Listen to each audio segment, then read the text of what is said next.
அருணின் மேடோ சாகசங்கள். பசுமையான மலைகளால் சூழப்பட்ட ஒரு சிறிய கிராமத்தில் அருண் என்ற சிறுவன் வாழ்ந்து வந்தான்.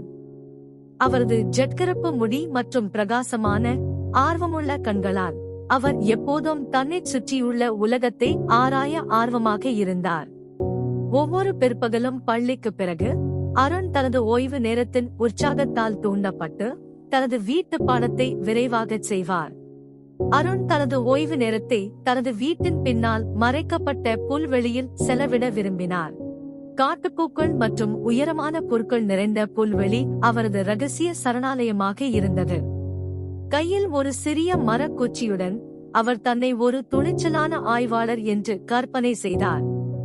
அவர் அனைத்து வகையான மறைக்கப்பட்ட பொக்கிஷங்களையும் கண்டுபிடித்து அண்டல்பிரஷைட் சுற்றி குத்துவார். வண்ணமயமான கற்கள், அசாதாரணமான பூச்சிகள், மேலும் எப்போதாவது ஒரு கூச்ச சுபாவமுள்ள முயல் விலகிச் செல்கிறது.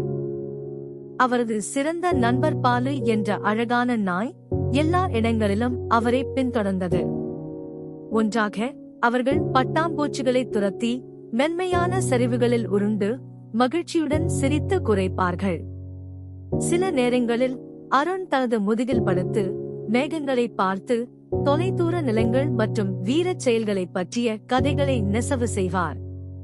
சூரியன் அஸ்தமிக்கத் தொடங்கிய போது புல்வெளியின் மீது ஒரு தங்க நிறத்தை வீசியதால் அருண் தயக்கத்துடன் வீட்டிற்கு திரும்பிச் செல்வார்.